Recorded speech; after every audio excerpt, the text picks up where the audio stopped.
شرک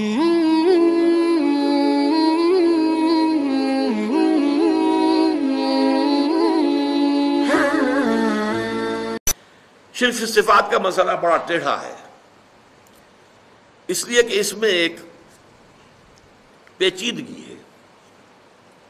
پیچیدگی کیا ہے؟ ہماری زبان کی محدودیت ہے کہ ہم وہی لفظ ایڈجیکٹیوز کی حیثیت سے، صفات کی حیثیت سے جو مخلوق کے لیے استعمال کرتے ہیں وہی خالق کے لیے استعمال کرتے ہیں۔ اللہ عالم ہے، علیم ہے، علامہ ہے، ٹھیک، انسانوں میں بھی علیم بھی ہیں، علامہ بھی ہیں، لفظی اشتراک ہو گیا کہ نہیں؟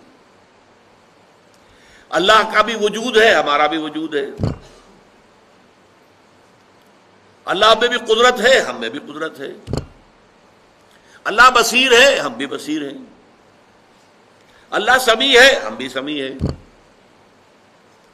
یہ الفاظ ہمارے مشترک ہیں، لیکن ان کے مفاہیم زمین و آسمان کا فرق ہے۔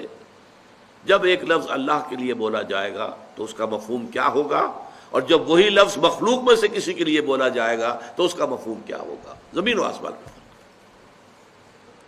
وہ تین ہیں کارڈینل پرنسپلز، ان کو آپ نوٹ کر لیجئے، یاد کر لیجئے، حفظ کر لیجئے۔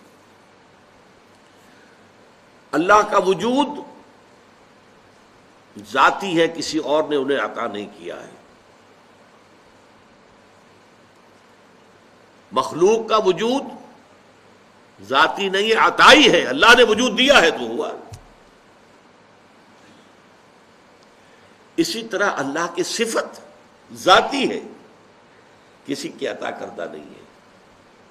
مخلوق کی صفات عطائی ہیں، اللہ نے عطا کی ہے تو حاصل ہوئی۔ نمبر دو،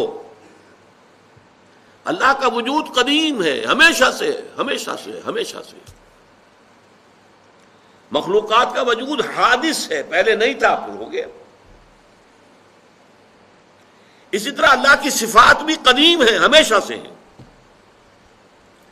اور مخلوق کی صفات بھی حادث ہیں، پہلے نہیں تھی پھر ہو گئی۔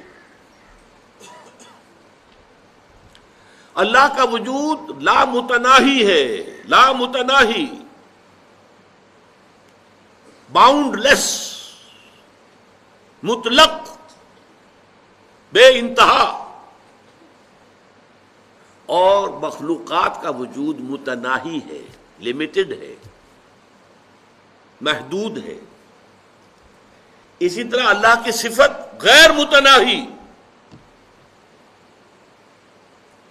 باؤنڈ لیس، جبکہ مخلوقات کی صفات متناہی ہیں، محدود ہیں، لمیٹڈ ہیں۔ یہ تین فرق ذہن میں رہنے چاہیے۔ اگر ان میں ذرا گڑبڑ ہو جاتا ہے تو پھر انسان بے جانے بوجھے، غیر شعوری طور پر، بغیر سمجھے ہوئے، نادانی میں شرک میں مبتلا ہو جاتا ہے۔